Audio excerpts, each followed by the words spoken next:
Hi friends, ഇന്ന് നമ്മൾ വന്നിരിക്കുന്നത് ഒരു ഉള്ളി ചിക്കൻ്റെ റെസിപ്പി ആയിട്ടാണ്. ഇത് ഭയങ്കര ഈസി ആയിട്ട് നമുക്ക് ഉണ്ടാക്കാൻ പറ്റും. അതുപോലെ തന്നെ നല്ല ടേസ്റ്റും ഉള്ളൊരു റെസിപ്പിയാണിത്. അപ്പോൾ നമുക്കിത് എങ്ങനെയാണ് ഉണ്ടാക്കുന്നത് നോക്കാം. അപ്പോൾ നമ്മുടെ ഉള്ളി ചിക്കൻ ഉണ്ടാക്കാൻ വേണ്ടിയിട്ട് ഫസ്റ്റ് തന്നെ നമ്മളൊരു പാൻ വെച്ചു.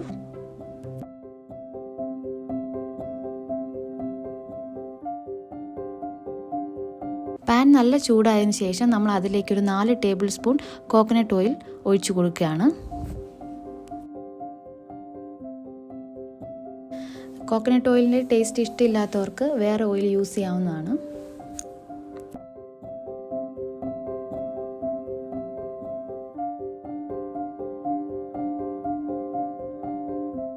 ഇപ്പം നമ്മുടെ എണ്ണ നന്നായി ചൂടായി വന്നിട്ടുണ്ട്.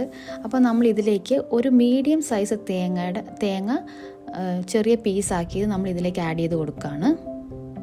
നമ്മൾ തേങ്ങയുടെ പീസ് ഒത്തിരി ചെറുതാക്കി കട്ട് ചെയ്യരുത്, അപ്പോൾ അത് പെട്ടെന്ന് അങ്ങ് കരിഞ്ഞു പോകും. കുറച്ച് നല്ല വലിയ പീസ് തന്നെ ആവണം. ഇവിടെ ഇപ്പം തേങ്ങയുടെ കളറൊക്കെ നന്നായി മാറി വന്നിട്ടുണ്ട്. അപ്പോൾ നമ്മൾ ഇതിലേക്ക് ഉണക്കമുളക് ചേർത്ത് കൊടുക്കണം. ഇവിടെ നമ്മൾ എടുത്തിട്ടുള്ള ഒരു 25 എണ്ണമാണ്.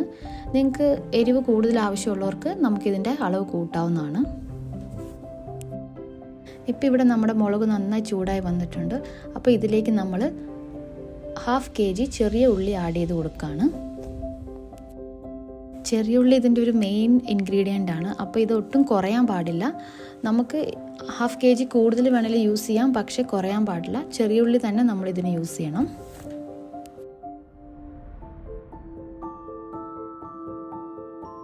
നമുക്കിതിലേക്ക് ഇപ്പോൾ കുറച്ച് ഉപ്പ് ആഡ് ചെയ്ത് കൊടുക്കാം. അപ്പോൾ ഉള്ളി പെട്ടെന്ന് വാടിക്കിട്ടും.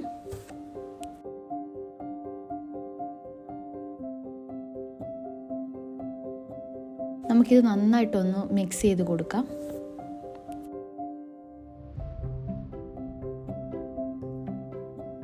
നന്നായി മിക്സ് ചെയ്തതിന് ശേഷം നമുക്കിതൊന്ന് മൂടി വെച്ച് വേവിച്ചെടുക്കാം.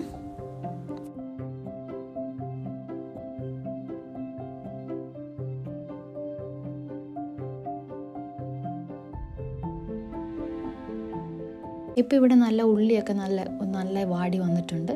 ഇതിലേക്ക് ഇപ്പോൾ നമ്മൾ 1 കിലോ ചിക്കൻ ആഡ് ചെയ്ത് കൊടുക്കുകയാണ്. ഇപ്പോൾ നമുക്കിതിലേക്ക് 1 ടീസ്പൂൺ മഞ്ഞൾപ്പൊടി ആഡ് ചെയ്ത് കൊടുക്കാം.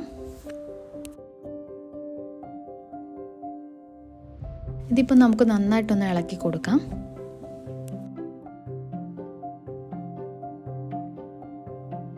ഇപ്പോൾ നമുക്ക് കുറച്ച് ഉപ്പും കൂടെ ആഡ് ചെയ്ത് കൊടുക്കാം.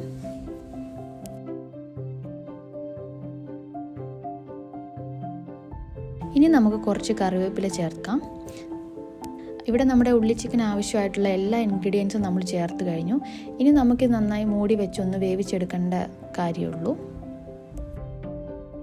ഇപ്പം നമ്മുടെ ഈ ചിക്കൻ്റെ ഉള്ളിയുടെയൊക്കെ വെള്ളം നന്നായി ഇറങ്ങി വരാൻ തുടങ്ങിയിട്ടുണ്ട്. ഈ കളറ് കണ്ടിട്ട് നിങ്ങളൊന്നും വിചാരിക്കൊന്നും വേണ്ട. ഇതിന് മുളക് വെന്ത് കഴിയുമ്പോൾ നമുക്കിതിന് കളറ് കിട്ടും. നിങ്ങളിപ്പോൾ കാശ്മീരി നല്ല കളറ് വേണമെന്ന് ആഗ്രഹമുള്ളവർക്ക് കാശ്മീരി മുളക് ചേർക്കാവുന്നതാണ്. ഇനി ഇത് മെയിനായിട്ടുള്ള കാര്യം എന്ന് പറഞ്ഞിട്ട് നമ്മളിത് ഇടയ്ക്കിടയ്ക്ക് ഇങ്ങനെ ഇളക്കി കൊടുത്തുകൊണ്ടേ ഇരിക്കണം. അതുപോലെ തന്നെ ആദ്യം തൊട്ട് അവസാനം വരെ നമ്മളിതിൻ്റെ ഫ്ലെയിം മീഡിയം ഫ്ലെയിമിലേ വെക്കാവുള്ളൂ, അല്ലെങ്കിൽ പെട്ടെന്ന് കരിഞ്ഞു പോകും നമ്മൾ. കാരണം ഇതിലേക്ക് വെള്ളമൊന്നും ചേർക്കുന്നില്ല. ഇതിന് കളറൊക്കെ മാറി വന്നിട്ടുണ്ട്. നമുക്ക് കുറച്ച് ഉപ്പും കൂടി ഇതിന് ആഡ് ചെയ്ത് കൊടുക്കാം.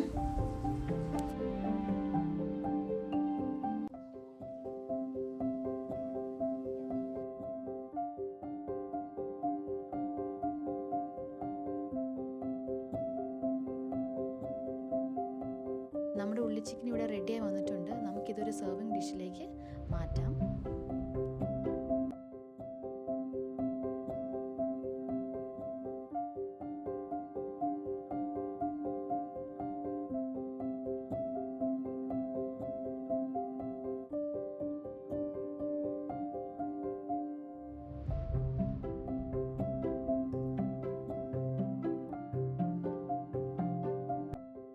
ഇന്നത്തെ നമ്മുടെ റെസിപ്പി നിങ്ങൾക്ക് എല്ലാവർക്കും ഇഷ്ടപ്പെട്ടെന്ന് വിചാരിക്കുന്നു. ഇത് ഭയങ്കര സിമ്പിളായിട്ടുള്ള ഒരു റെസിപ്പിയാണ്. നമുക്ക് ഈസി ആയിട്ട് ഉണ്ടാക്കാൻ പറ്റും. അപ്പോൾ നിങ്ങളെല്ലാവരും ട്രൈ ചെയ്യണം. നിങ്ങളുടെ ഫീഡ്ബാക്കൊക്കെ നമ്മളെ അറിയിക്കണം. ഈ റെസിപ്പി ഞങ്ങൾക്ക് പറഞ്ഞു തന്നത് എൻ്റെ ബ്രദർ-ഇൻ-ലോയുടെ മദറാണ്. അപ്പോൾ അമ്മയ്ക്ക് ഞങ്ങളുടെ വക സ്പെഷ്യൽ താങ്ക്സ് ഉണ്ട്. പുതിയൊരു വീഡിയോ ആയിട്ട് നമ്മൾ അടുത്ത ആഴ്ച വീണ്ടും വരുന്നതാണ്. അപ്പം നിങ്ങളെല്ലാവരും മറക്കാതെ നമ്മുടെ വീഡിയോസ് കാണണം.